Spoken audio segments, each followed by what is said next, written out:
So we're going to shift a little bit here. So for us, we're all passionate and we understand and appreciate the value that additive manufacturing brings, but not everyone shares that view, not necessarily because they don't just simply share it, it's because maybe they don't know much about it. They don't understand, because they're not in a position to really have a reason to dig deeply into it. And I'm talking about our government. So how do we get legislators to understand the impact? With all due respect, I'm not saying that that's universal across the board, but I'm sure many people in government that's not what they do. They don't have a reason to really understand how this stuff works. How do we get them to understand the impact that AM can have on a future crisis? And how do we learn from this to build resilient supply chains that are agile enough to make the U.S. Globally competitive? And this is from another question from John Wilczynski of America Makes. Ooh.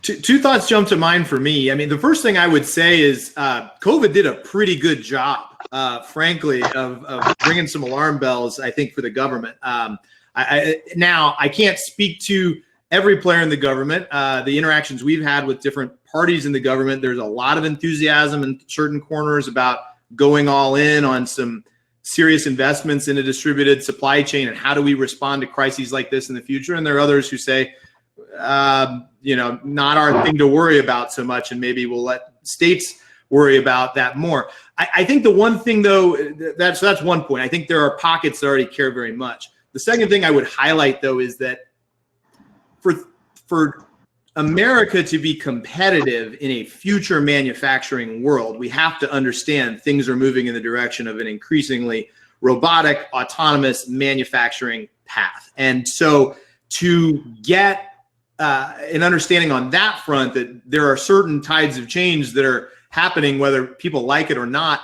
And really, there are some of the same parties who say we don't necessarily want to be embracing this at the federal level, do care very much about manufacturing jobs in the United States. So I think there's like a two-tone thing you can play on either way that says, if you want jobs in manufacturing, you want America to be a leader in global manufacturing, we really have to be a leader in robotics, digital manufacturing outside of the scope of additive, but certainly in additive as well, because it truly is a game-changing technology as it develops production capability.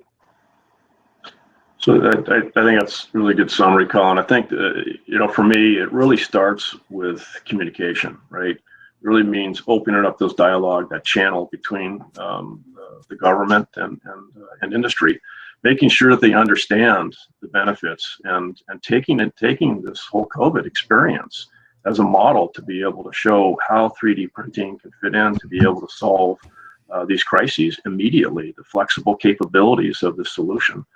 And then beginning to dialogue with them as HP is working with the White House and talking about a national strategic stockpile and how 3D printing can fit into that solution. And Lou's talked about this as well as the preparation of having designs already defined in that warehouse. I think we think about a stockpile.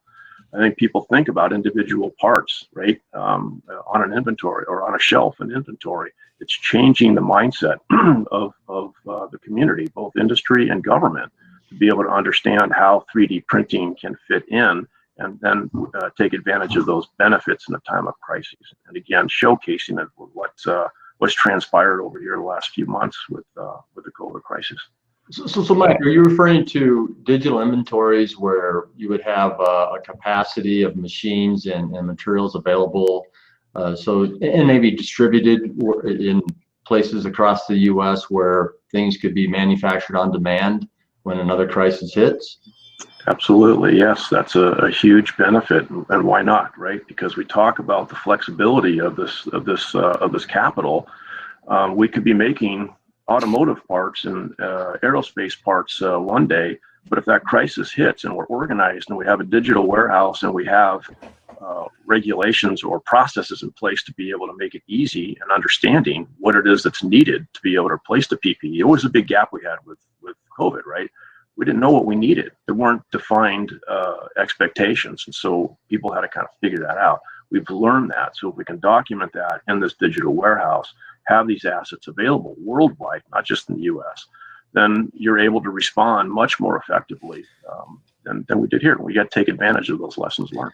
Well, I could add to that, Mike. I think the Sure. digital warehouse, as we work together, we're huge advocates of that. And I think it has an important place to play. We don't know what the next crisis is going to be in our country or around the world, whether it's from natural disaster or other challenges that confront us. And so we don't know yet what's going to go in the virtual warehouse, but we can plan ahead and predict and forecast. And I think that's important work to do. I think there's also a need for how do we orchestrate demand and supply more effectively. And I think as many bright spots and proud moments in the manufacturing industry and contributing to the crisis, it candidly also for me has been very painful to see the lack of effectiveness and response in many ways. And getting products in the hands of people that need them. While we've been clamoring for the need for products for medical workers, and we've had idle supply on the other side, factories sitting idle that could be making things. So there's tremendous inefficiency in orchestrating demand and supply. That's another example, I think, of something that needs to be addressed. I think broadly, the Defense Production Act was implemented this time, and in a way, again, many great examples of value and impact there, but it was implemented as if it was a few generations ago, as opposed to a Defense Production Act that is designed for a digital age. So what I hope happens over the coming months and quarters is really a fresh look at how the full suite of Industry 4.0 technologies and a digital age can be brought to bear to mobilize government response onto this type of crisis. And I think the digital warehouse is a great example of one of those, but there's dozens of other things that with a modern mindset, we can do much better to mobilize the resources and assets in the manufacturing industry. And I think America Makes has an interesting part to play here, John. So I appreciate the question, and also our friends at MXD and the National Network of Innovation Institutes. In many respects, this is a great example of how the government did get this flywheel turning to create a community of manufacturing leaders that want to answer these kinds of questions. And I'm hoping and eager to be a part of that conversation and supporting the Innovation Institutes, America Makes, MXD, and the others. It's an important conversation that needs to happen. I think we also, guys, we can't, one of the other reflections is, I think we can tell the stories of good successes of the last couple of months, and that's great, but we can't stop there. We do have to paint a very clear vision of what should come next and the muscles that need to be built. Because the folks in Washington, they're not going to know. And I think it's incumbent on us as manufacturing leaders to help make that clear, not just telling the stories of success, but painting a vision for what's possible. That is exactly right, Lou. You hit it on the head. Thanks, because I was going to make two final points on that. Number one, we have to highlight what is possible with this technology, because we engage certain governmental organizations, and we've obviously got a platform that can connect demand and supply very efficiently, effectively, and address that problem was talked about.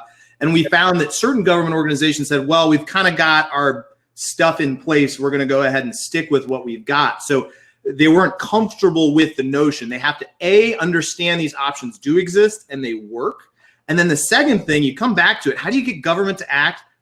Votes, right? At the end of the day, if there is another pandemic like COVID, and maybe it's an exogenous shock like a disease, or maybe it's a military threat, who knows what it is. The main point is you got to communicate to those political leaders.